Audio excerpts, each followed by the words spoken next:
복되신 그리스도의 이름으로 여러분에게 축복을 합니다.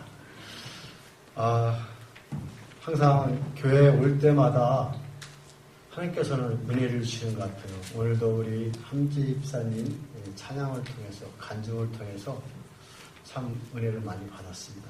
그리고 참 복된 가정이라는 걸 생각했습니다.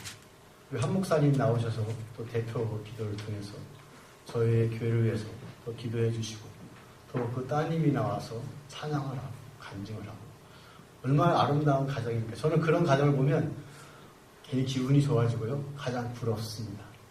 또 우리가 예배를 드리기 전에 우리의 언약한 지체들을 위해서 또 기도한다는 것은 얼마나 아름다운 교회라는 것을 생각합니다. 우리의 지체의 아픔, 고통을 우리가 같이 나눌 수 있는 것은 정말로 중요한 일이라 생각합니다. 그냥 우리가 입으로 하는 사도신경, 주기도문, 그런 형식적인 그것보다도 정말 우리 옆에 있는 우리의 지체의 고통을 같이 분담하는 것이 얼마나 아름다운 것인가를 다시 한번 느끼게 됩니다. 저는 계속해서 사도행전을 지금 말씀을 선포하고 있습니다. 사도행전을 통해서 우리는 그 초대교회에 있었던 그 교회의 사명을 다시 한번 새기면서 우리들의 교회가, 우리의 그 교회들이 나가면서 정말 초대교회의 그런 모습으로 닮아가기를 소원합니다. 지금 현대의 교회는 어떤 모습이 있는지 오늘도 말씀을 통해서 비교하면서 우리 자신이 또 회개할 부분을 회개하고 정말 더 위로를 받을 것을 위로받는 그런 귀한 시간이 되기를 다시 한번 축원합니다. 오늘 우리가 읽었던 성경에 보면 놀라운 일들이 벌어지고 있습니다. 사도행전의 가장 그 키포인트 워드는 뭐냐면, 성령이 우리에게 임하면 권능을 받고 예루살렘과 온 유다와 사마리아와 땅끝까지 주님의 그 증인이 되라고 말씀하셨습니다. 그런데 오늘 이 성경 구절을 보면 바로 그 사건이 이루어짐을 우리를 알 수 있습니다. 빌립을 통해서 그 복음이 사마리아까지 전달되고, 또 우리 사도행전 8장의 뒷부분에 보면요, 이디오파의 국고를 담당하는 네시에게 복음을 전하면서 마치 땅끝까지 전해주는 복음의 그 생명력을 우리가 느낄 수가 있습니다. 우리가 가지고 있는, 우리가 누리고 있는 복음은요, 놀라운 생명력이 있습니다. 특별히 오늘 말씀을 통해서 무엇이 더욱더 복음의 생명력을 더 힘을 주는지, 복음을 더 복음답게 만드는지 우리가 한번 알아야 될 것을 저는 말씀을 통해서 여러분에게 전해드리고 싶습니다. 빌립의 놀라운 이 성령의 역사는 어떤 일로 시작됐는지 우리는 알아야 됩니다. 오늘 8장 1절에 보면요, 이런 말씀이 있어 있습니다. 사울이 그의 죽임당함을 마땅히 여기다가 그날에 예루살렘에 있는 교회에 큰 핍박이 나서 사도 외에는 다 유대와 사마리아 모든 땅으로 흩어집니다. 경범한 사람들이 스데반을 장사하고 위하여 크게 울더라. 오늘 빌립 이 전도자를 통해서 복음이 전파되는 것은 바로 이 사건을 통해서 이루어졌다고 말씀하십니다. 스데반의 순교, 피의 순교, 이 순교를 통해서 복음이 확증되고 있다는 것입니다. 쭉 핍박, 고난은요, 우리의 복음의 생명력을 불어넣습니다. 조금 전에 함지사님이 찬양과 간증을 통해서 똑같은 부분입니다. 그 고난을 통해서 우리는 하나님을 알게 된다는 것입니다. 만약에 스데반의 순교가 없었다면 예루살렘에 있는 모든 사람들은 거기에 안주하고자 하였을 거라고 저는 믿습니다. 누가 시키지 않을 때 우리는 복음을 전하기를 굉장히 게을리합니다. 여러분, 우리 자신 한번 돌아봅시다. 우리 나가서 전도를 합시다. 선교를 합시다. 항상 얘기하지만 그 말씀을 따라가는 사람은 참 드물어요. 여러 가지 이유가 있죠. 자기는 그 일을 감당할 수 없다. 아무도 어떤 복음의 그 사역을 감당할 수 있는 능력을 갖고 있지 않습니다. 그러나 하나님께서 우리에게 성령을 부어 주셨는데도 그거를 사용하지 않습니다. 근데 그때 핍박을 통해서, 고난을 통해서 하나님은요, 우리들을 광야로 몰아내듯이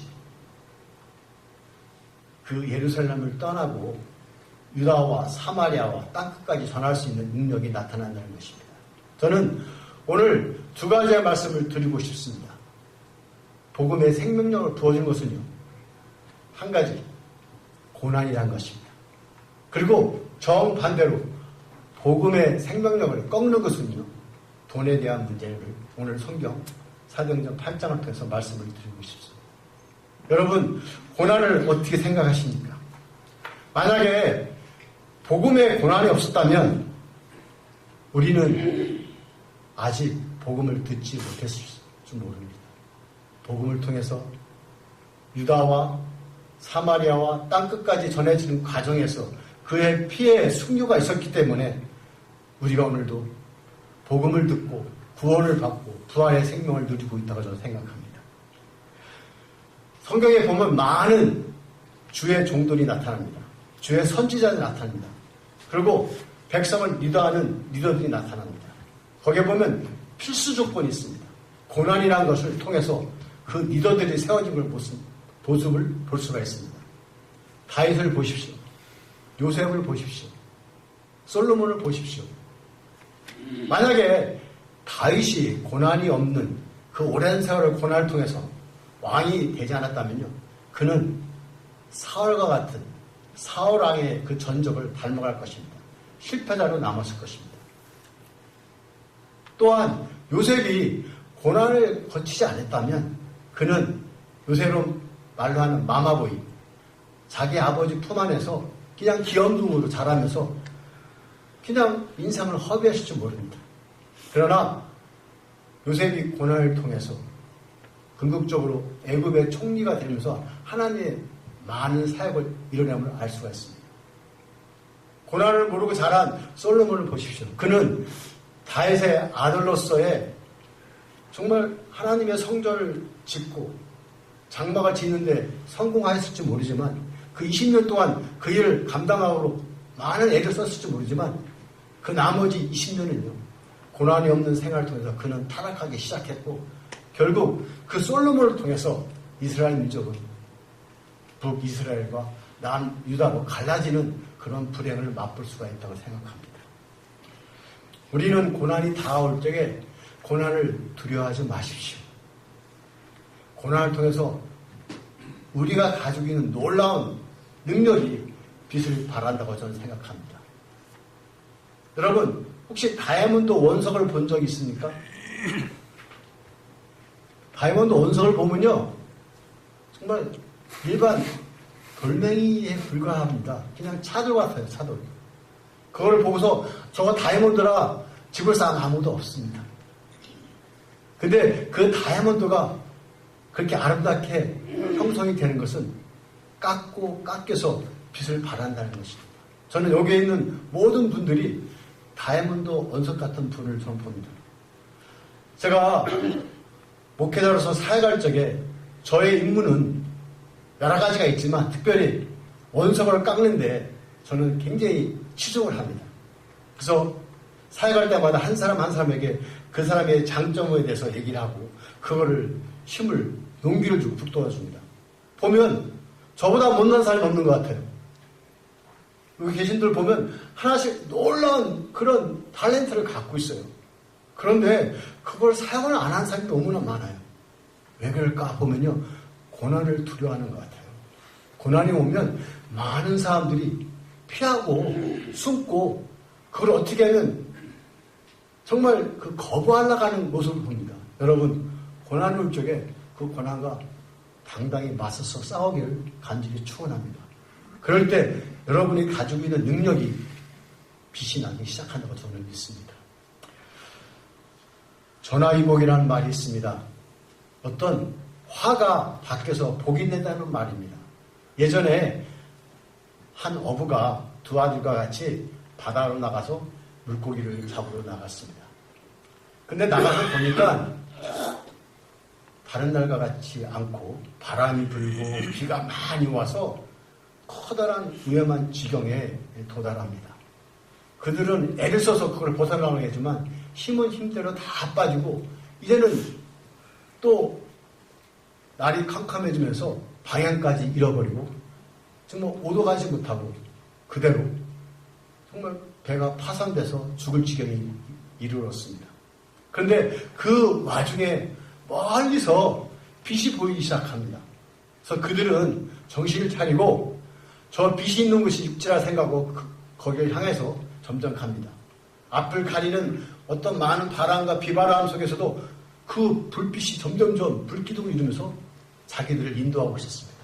그들은 마침내 자기들이 떠났던 땅으로 돌아가고 그 집에 도착하게 됩니다.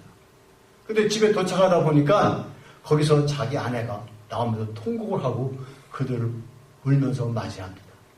왜 통곡을 했냐면 집이 불이 탔다는 것입니다. 그 얘기를 듣고 그 남편과 아들은요, 무릎을 꿇고 하나님 앞에 감사의 기도를 드렸다는 것입니다. 만약에 우리 집에 불이 타지 않았다면 그들은 바다에서 죽음을 맞이했다는 것입니다. 여러분, 고난은요, 성경은 우리에게 놀라운 유익을 준다고 말씀하십니다. 고난에는 유익이 있습니다. 성경은요, 이렇게 말씀하십니다. 고난 당하기 전에는 내가 그릇 행하였더니 이제는 주의 말씀을 지키나이다. 그렇습니다. 우리가 고난 당하기 전에는요, 우리의 뜻대로 할 때가 너무나 많습니다. 나의 지식대로, 나의 경험대로, 자기가 잘난 대로 하다가 우리가 고난을 당합니다. 그때 가장 먼저 우리는 생각합니다. 과연 이 고난이 어디서 왔을까? 물론 우리의 잘못된 생각으로 올 때가 많습니다. 물론 애매한 고난, 하나님이 주시는 고난도 있지만 많은 사람들이 우리가 잘못된 생각으로 고난을 받을 때가 많다는 것입니다. 그럴 때 우리가 하나님의 말씀을 지키게 되는 유익이 있다는 것입니다. 그래서 시편 119편에 나오는 기자는 주의 말씀은 내 발의 등이요 내 길의 빛이라고 고백하고 있습니다. 우리가 고난을 통해서 하나님의 말씀을 지키고 하나님 말씀만이 나에게 빛으로 인도하는 생명이요 진리의 길이라는 것을 우리가 깨닫게 된다는 것입니다. 그래서 고난당한 것이 내게 유익이라 이로 말미암아 내가 주의 율례들을 배우게 되었다고 고백하고 있습니다. 여러분, 고난을 두려워하지 마십시오. 지금의 고난을 통해서 하나님과 동행하는 기회로 삼기를 간절히 축원합니다. 그냥 우리가 고난을 당할 때 불평하지 마십시오. 불평하기보다는 오히려 그 고난에 감사하면서 이 고난이 나한테 어떤 유익을 주나 하나님께 매달리면서 기도하기를 원합니다. 저는 우리 교회 성도가 많지 않지만 교회를 시작하면서 기쁨은 누리고 있는 것이 고난 당하는 우리 성도들이 이제 그 고난을 통해서 하나님을 만나는 그런 경험을 한다는 것이 너무나 감사합니다. 누구라고 말씀 안 드리겠습니다. 예전에는 제가 처음 만났을 때는 인생을 다 산 것처럼 풀이 죽어 있고 힘이 없어서 저를 보면 어떻게 하면 좋겠습니까? 저를 붙잡고 상담했는데 이제는 오히려 저한테 용기를 주고 있습니다. 목사님을 위해서 기도합니다. 너무나 행복합니다. 그런 우리 자매를 만날 때마다 고난이 정말로 이 자매에게는 엄청난 유익을 주고 있구나.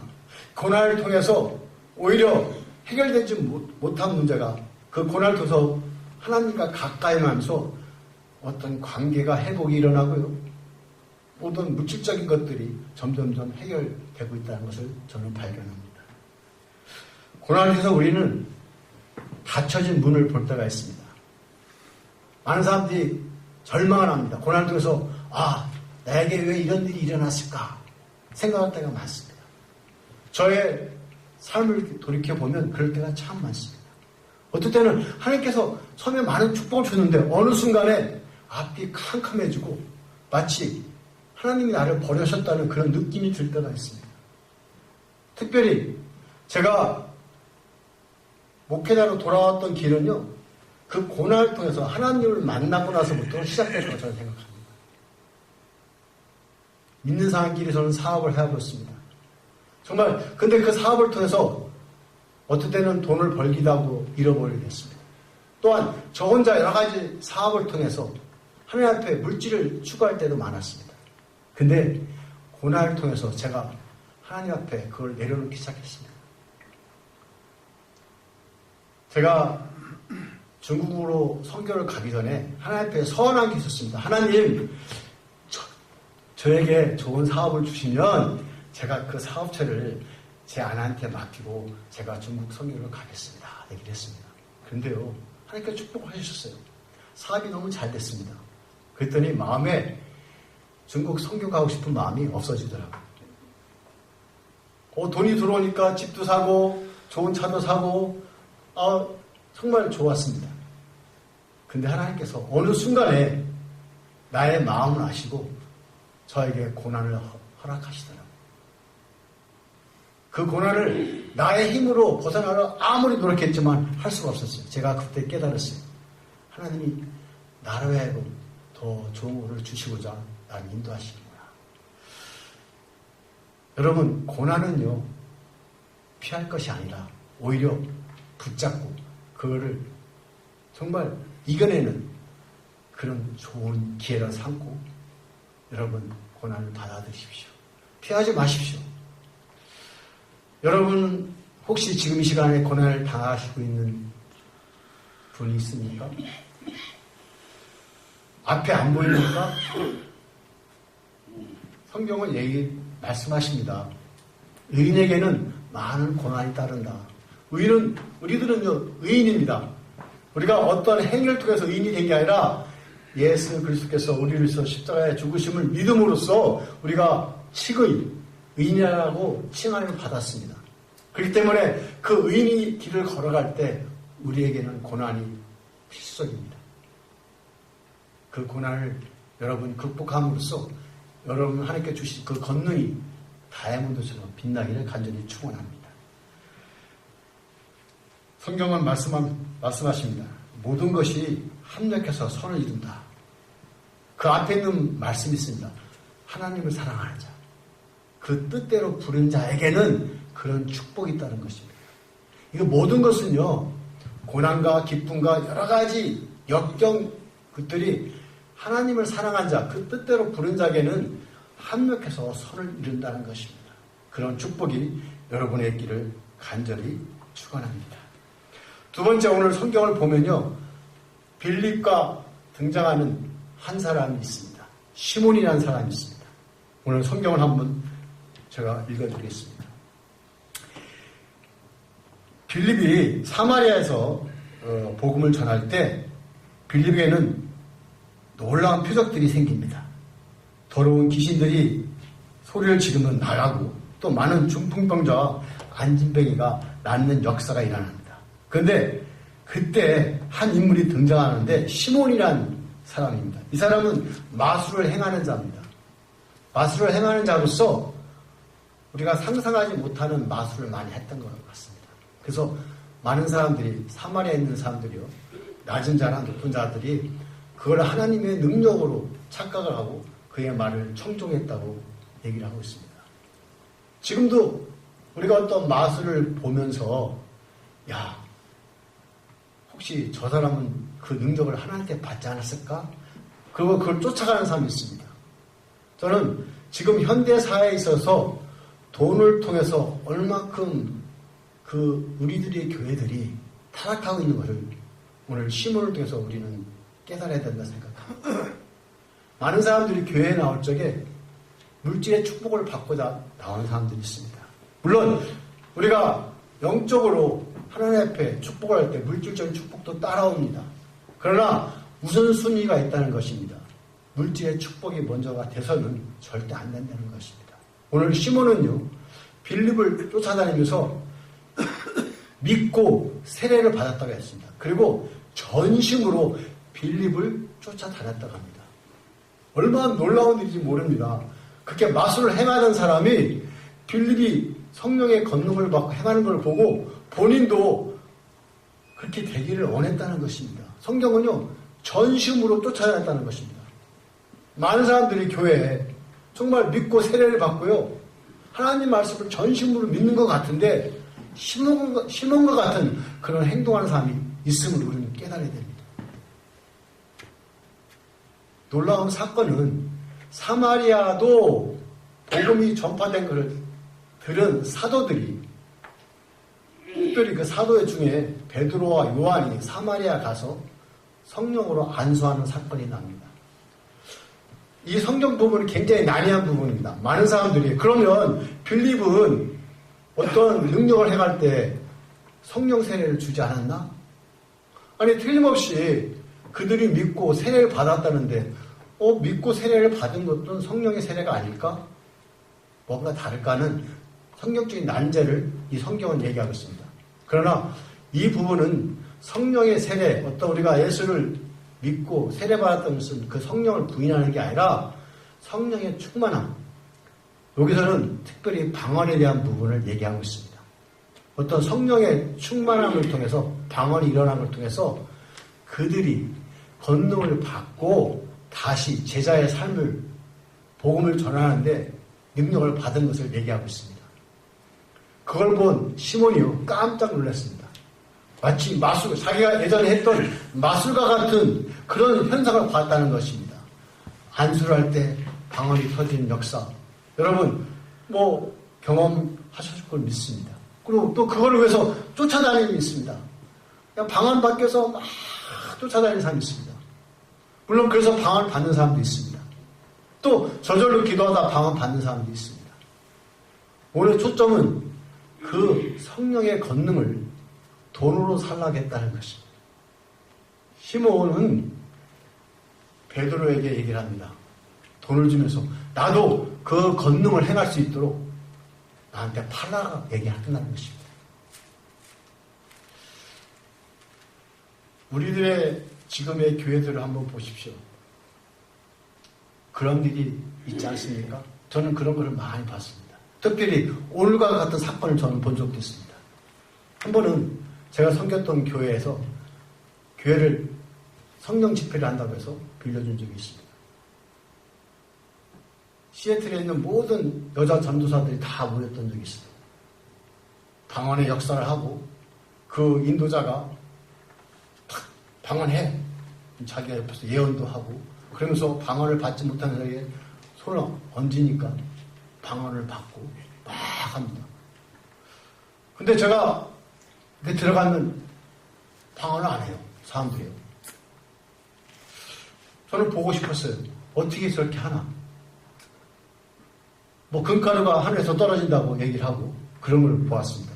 제가 저한테 들어가서 보면 안 합니다. 그리고 오히려 그 인도자는요,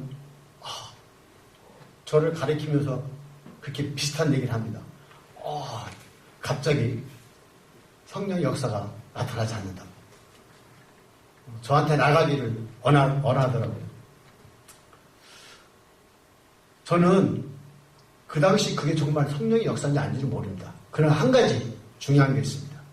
그 후에 그 일 통해서 돈을 걷는 모습을 봤습니다. 처음에는 돈 얘기를 하지 않지만 앞으로 여러 가지 일을 들면서 헌금을 그걸 통해서 돈을 막 받아들이고 떠나는 모습을 봤습니다. 저는 얘기했습니다. 소원은 잘못된 것이다. 하나님 역사가 아니다. 하나님의 능은요, 그 복음의 생명력은요, 돈과 관계없습니다. 만약에 방언을 썼는데 그걸 돈으로 요구한다면 그 사람은 잘못된 사람입니다. 오늘 성경은 얘기하고 있습니다. 오늘 베드로가 이렇게 됩니다. 베드로가 가로되 내가 하나님의 선물을 돈 주고 살 줄로 생각하였으니 내 은과 내가 함께 망할지어다. 수많은 사람들이 성령의 역사를 돈으로 바꾸다가 망하는 것을 저는 엄청나게 많이 봤습니다. 제가 목회자로 들어가기 전에 하나님께서는 저에게 돈에 대한 시험을 많이 하셨습니다. 왜냐면 저는 원래 미국에 왔을 적에 아메리칸 드림을 갖고 왔어요.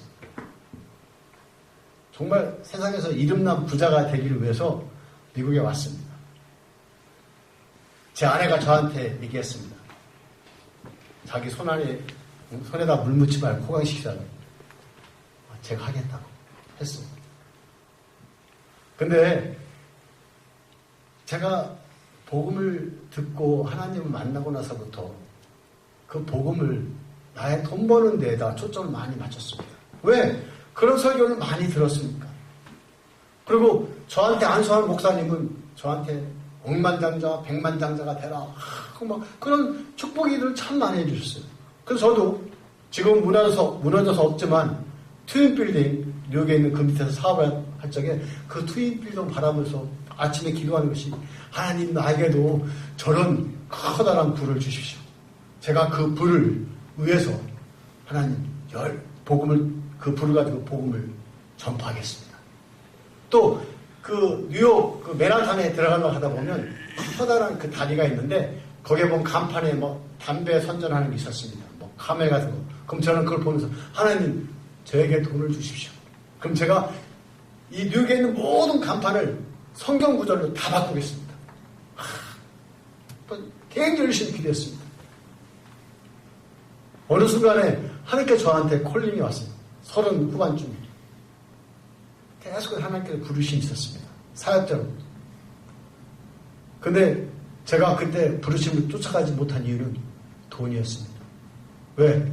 내가 돈을 좀 더 벌고서 하나님을 따라가겠습니다. 그렇게 했습니다. 결국은 저는 50대가 돼서 하나님의 부르심을 응할 수가 있었습니다. 왜? 내가 원했던 그 부가, 그 재물이 하나님을 쫓아가는데 방해가 됐다는 것입니다. 우리가 돈과 하나님을 섬길 수 없다고 성경은 얘기합니다. 우리에게 돈은 필요합니다. 돈은 우리에게 모든 걸 편리하게 만듭니다. 그러나 돈이요, 복음의 생명력을 주는 건 결코 아닙니다. 오히려 생명력을 죽일 때가 많습니다. 현대 사회에 서서 돈이라는 것은요, 성령께서 교회에서 차지할 자리를 악마적으로 찬탈하고 있다고 한 신학자는 얘기하고 있습니다. 우리의 교회들을 보면요, 모든 것을 돈으로 성령의 역사를 대신하려고 하고 있습니다. 교회 행사를 보십시오. 어떤 일 때 모든 것이 돈으로 합니다. 또 장로와 권사의 어떠한 그런 직분을 줄 때도요, 어떤 교회에서는요, 돈을 내야지만 장로와 권사 직분을 줍니다. 제가 잘 아는 친척분 중에 권사 받고서 남편이랑 크게 싸운 일도 봤어요. 남편은 믿지 않는데 그분은 권사가 됐습니다. 근데 그 권사가 됐기 때문에 돈을 교회에 바쳐야 되는데 돈이 없어.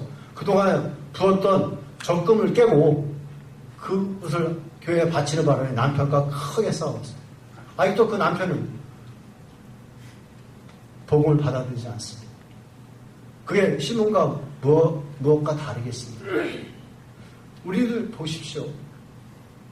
끝없이 우리는 돈을 가지고 마치 하나님의 사업을 하려고 노력할 때가 있습니다. 제가 중국에서 선교하면서 잘못됐던 부분이 그거였습니다. 돈 없이 중국에 선교 가서 복음을 전했지만 그 후원 받은 거로 제가 착각하고요, 많은 사람으로 돈으로서 그들에게 어떤 복음을 전하고 할 때가 있었습니다.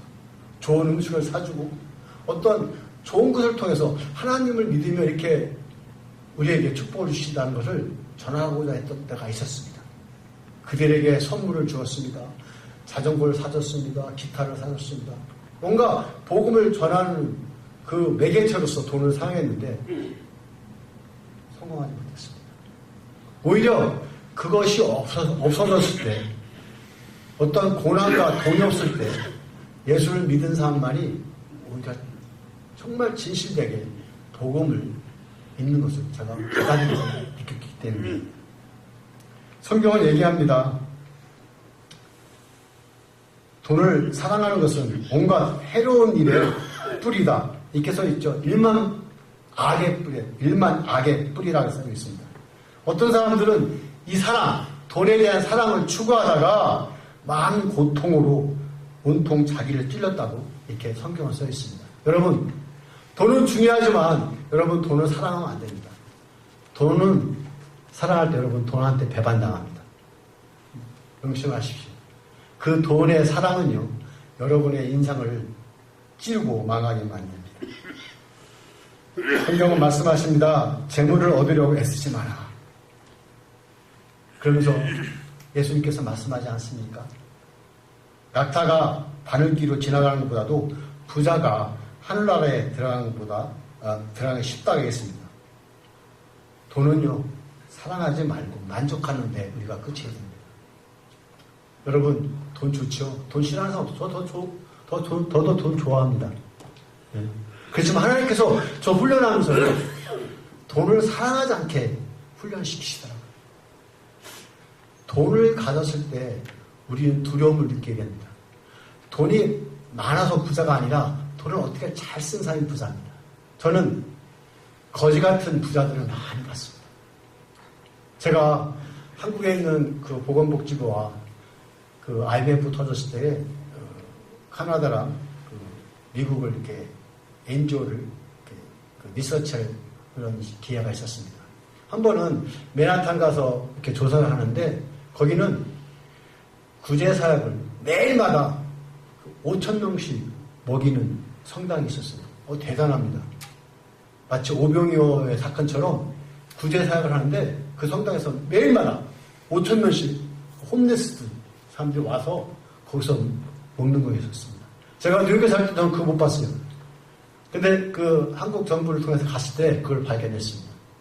거기 가보면 정말 음식이 찌꺼기를 먹는 게 아니라 맨하탄에 나오는 많은 사람들이 도네이션 해갖고 그들 같이 분리의 역사가 일어났습니다. 근데 제가 거기서 놀라운 것은 먹여주는 것뿐만 아니고 병도 치료해주고 잡도 알선해주고 상담도 하고 하는 일이 동시에 매일 일어납니다. 근데 한 사람이 나가면서요, 그 과일도 있고 야채도 있고 여러 가지 그 필수품이 있는데 그 사과를 혼자 6개, 7개 막 가져가는 거예요. 그래서 제가 그 봉사자한테 저거 못하게 하라고 했더니 놔두라는 것입니다.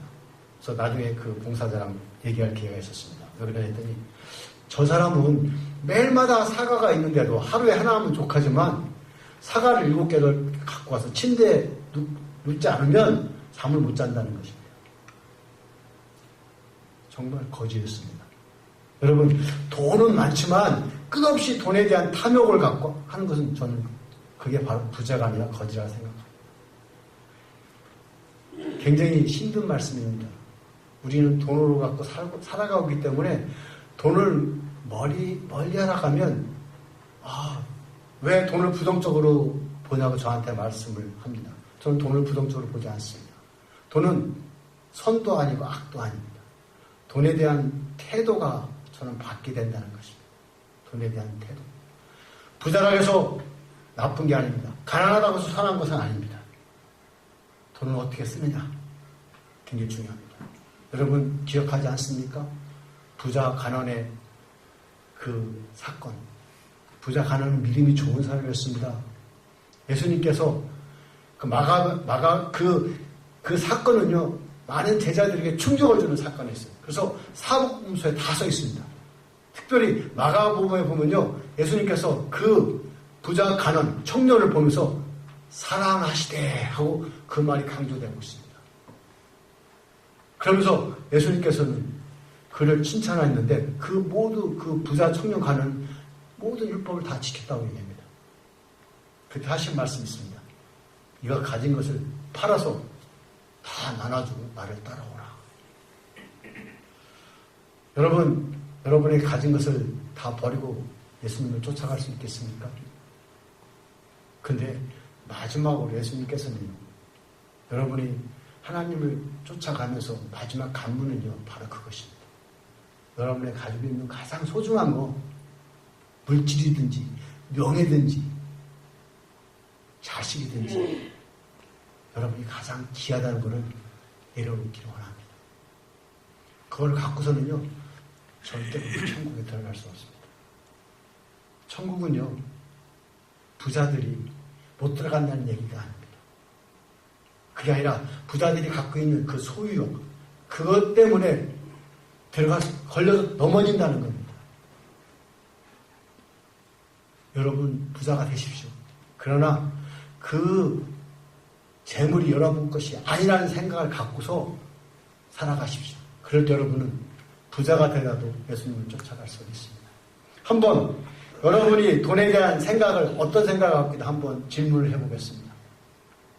내가 정말 돈을 사랑하는 사람인가 아닌가 한번 생각해 보십시오. 첫 번째, 쉽게 큰 돈을 번다는 말에 귀가 설깃할 때가 많습니까? 이런 사업으로 돈을 번대.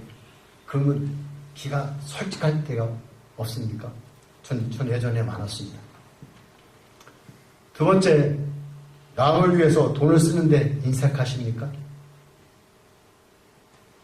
세 번째, 돈이나 소유물에 대해서 끊임없이 말하는 사람들을 친구로 사귀는 경향이 있습니까? 여러분이 친구를 사귀는데 돈을 어떻게 하면 벌을까? 어떤 사람들은 유명한 부자랑 식사 한 끼를 위해서 몇십만 불을 갖고 만난 사람이 있습니다. 그런 마음이 있습니까? 또 돈을 벌기 위해서 거짓말이라든지 비윤리적인 행동을 할 때가 있습니까? 또 여러분이 돈이 있다고 우월감을 가질 때가 있습니까? 내가 돈이 있기 때문에 돈 없는 한번 우습게 볼 때 혹시 없습니까? 그리고 혹시 항상 돈 생각할 때가 있지 않습니까? 말씀을 마치겠습니다. 복음의 생명력은요, 돈에 있지 않고 오히려 고난에 있음을 여러분 명심하십시오. 돈은 어떤 때를 보면 우리의 발목을 잡을 때가 많습니다. 여러분 여호와 이레의 말씀 알고 있지 않습니까? 하나님께서 예비하셨던 그 아브라함한테 한 얘기 아닙니까? 이삭을 바칠 때 여호와 이레 놀라운 사건이 일어납니다.